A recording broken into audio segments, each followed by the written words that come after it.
Kangjeng Rasul mah di mana nyarioskeun nguningakeun ilmu Allah takmimul quyud wa surut bitamsil urang upamakeun kana perumpamaan.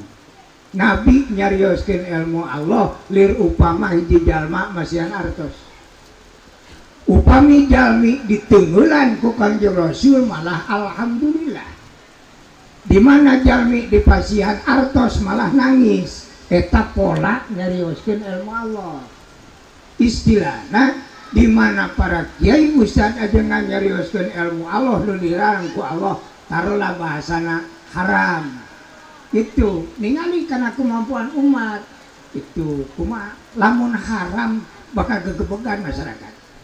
Matak baheula mah lamun haram teh teu disebut haram, pamali gitu baheula. Disebut pamali teh soak. Itu